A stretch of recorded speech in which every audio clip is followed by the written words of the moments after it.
Nous ne nous rendrons jamais. Toutes les informations ordonnant de cesser la résistance sont fausses. Ces mots résonnent dans les foyers de nos voisins suédois. Plus de 5 millions de familles viennent de recevoir un manuel intitulé « En cas de crise ou de guerre » pour préparer la population à faire face à la guerre contre la Russie. Envoyé par l'agence suédoise des contingences civiles, ce livret de 32 pages contient des conseils pratiques pour réagir en cas de crise grave. Alors qu'une version antérieure avait été publiée en ligne en 2018, cette fois-ci, les foyers suédois vont l'avoir entre les mains dans sa version mise à jour et orientée vers le sujet de la résilience durant une guerre. Dans cette vidéo, nous allons analyser ce document, disponible en français dans la description, et en profiter pour en tirer des enseignements. À ce sujet, je vous invite à vous abonner à la chaîne secondaire intitulée « La radio bref l'effondrement » pour recevoir les transmissions spéciales. Vous serez tenu informé de l'évolution de la situation actuelle sur le plan international plusieurs fois par semaine. Installez-vous confortablement, c'est parti. Si ce document révèle les inquiétudes du gouvernement suédois au sujet d'un possible déclenchement de la Troisième Guerre mondiale, il faut le replacer dans un contexte plus large qui touche tous les pays membres de l'OTAN. En effet, depuis plusieurs mois, de tels messages à destination des populations se succèdent, et particulièrement en Europe. En France, le gouvernement a récemment communiqué sur l'importance de se constituer un kit d'urgence de 72 heures pour faire face aux crises. Mais les pays baltes, ainsi que la Suède et la Finlande, qui se trouvent plus proches géographiquement de la Russie, sont passés à un stade plus avancé. Le gouvernement suédois appelle la population à se tenir prête au risque de devoir faire face à un conflit armé. On peut d'ailleurs comparer l'évolution de cette dernière mise à jour avec le document antérieur datant de 2018. Cette version est clairement orientée vers le risque d'une guerre et elle débute sur ces mots. Aux résidents de Suède. Nous vivons une époque troublée.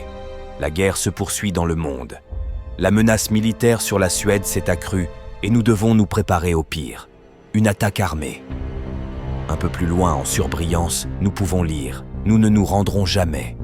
Toutes les informations ordonnant de cesser la résistance sont fausses. Le ton est donné. Oubliez les fascicules sur la préparation d'un sac ou d'un kit de survie de 72 heures auxquels nos gouvernants nous ont habitués. Ils sont légers, très succincts et ils ne fournissent pas plus d'informations qu'une rapide recherche sur Google.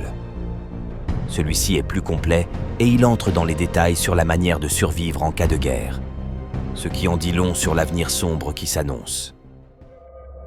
La sécurité d'une population repose sur une préparation individuelle et collective en cas de crise. Il nous appartient de renforcer la défense nationale et nous ne pouvons le faire qu'en complétant nos connaissances et en nous préparant à une éventuelle crise. Vous ne pouvez présenter un tel guide qu'à une population prête à le recevoir. La Suède et la Finlande, qui a communiqué un message similaire à ses habitants, sont proches de l'Ukraine et de la Russie. La Finlande partage même une frontière de 1340 km avec cette dernière. Une telle publication à destination des foyers français provoquerait une vague de panique à coup sûr et une ruée dans les magasins. Nos concitoyens ne sont pas prêts. Ce guide sensibilise aux questions de sécurité nationale, à la capacité de manier des armes, à une implication plus active des habitants dans la défense du pays, à la capacité de prendre soin de soi-même et des autres, ainsi qu'au désir de s'engager dans la défense nationale. Le but de ce document informatif est de fournir des clés aux Suédois pour les aider à se préparer à la guerre en planifiant les ressources nécessaires à temps et en développant des plans d'action. La plupart des informations incluses dans le manuel peuvent être utilisées en temps de paix, mais certains points abordés ne peuvent être appliqués que lorsqu'un régime juridique spécial a été établi, la loi martiale. L'accent est mis dès le début sur l'importance de pouvoir porter assistance à ses concitoyens en étant formé aux gestes de premier secours. Il présente rapidement l'organisation de la défense dans le pays en évoquant la défense militaire, civile et l'implication de la Suède dans l'OTAN. Il rappelle ensuite que le devoir militaire s'applique à tous les citoyens suédois de 16 à 70 ans présents sur le territoire national ou à l'étranger. Le manuel met également l'accent sur la manière de se protéger d'une frappe aérienne qui semble être le danger le plus prégnant vu la situation géographique du pays. Nous n'allons pas passer en revue chaque détail, uniquement les points les plus importants. Le document rappelle entre autres l'importance de coopérer les uns avec les autres pour survivre. Il évoque la nécessité de faire des stocks d'eau et de récipients visant à la collecter, ainsi que la nécessité de disposer de vêtements chauds, de moyens de communication alternatifs comme des radios, de nourriture longue conservation et de moyens de gérer les déchets humains. L'importance de disposer d'argent liquide est mise en exergue. Il évoque même la pertinence de créer son potager dans son jardin ou sur son balcon. Il faut prendre en compte que l'électricité, l'eau, le chauffage et l'approvisionnement en gaz peuvent être interrompus en raison des hostilités. Le fonctionnement des télécommunications, des distributeurs automatiques de billets, des paiements par carte bancaire, des magasins et des pharmacies peut être complètement ou partiellement perturbé. Il ne s'agit pas ici de pouvoir tenir 72 heures, mais plutôt des mois ou des années. Le manuel aborde ensuite la marche à suivre pour trouver un refuge ou un abri signalé et la manière de se constituer un sac d'évacuation. Il insiste également sur l'importance de ne pas succomber à la désinformation, à la tromperie et à la propagande étrangère. Ces menaces ont pour but de susciter de la méfiance et de briser notre volonté de nous défendre, précise-t-il. Sur ce point, notez que toutes les propagandes sont dangereuses, que ce soit celles de notre propre gouvernement ou des puissances étrangères. Il est primordial de croiser les informations et de multiplier les sources, d'autant plus en période de crise ou de guerre. Cela n'est bien sûr pas mentionné dans le guide fourni par les autorités officielles.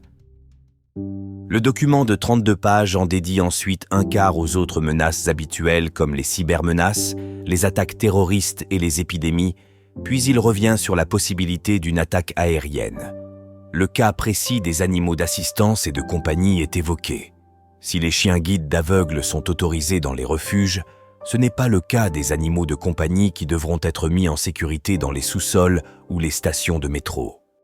L'état d'anxiété est abordé en fin de manuel, invitant le lecteur inquiet à parler à ses proches, à s'engager pour aider les autres dans leur préparation, ainsi qu'à limiter son exposition aux actualités négatives sur le monde. Ce qui est assez cocasse vu le contexte. Enfin, des conseils sont donnés aux parents dont les enfants sont inquiets, en leur préconisant d'en discuter avec eux sans entrer dans les détails, avant de détourner la conversation loin de leurs inquiétudes. Le document se termine sur un rappel de la signification des signaux d'alerte sonore en cas de crise ou de guerre qui seront émis par des dispositifs présents sur tout le territoire national. Il est important de prendre connaissance des mesures mises en œuvre par les autorités des pays baltes, de la Suède et de la Finlande, pays proches de l'épicentre du conflit en cours contre la Russie. Cela donne une visibilité sur les tensions présentes dans la région et nous permet de bénéficier d'un rappel, en avance, pour notre préparation. Même si des combats terrestres sur notre sol sont peu probables, une attaque aérienne est toujours possible.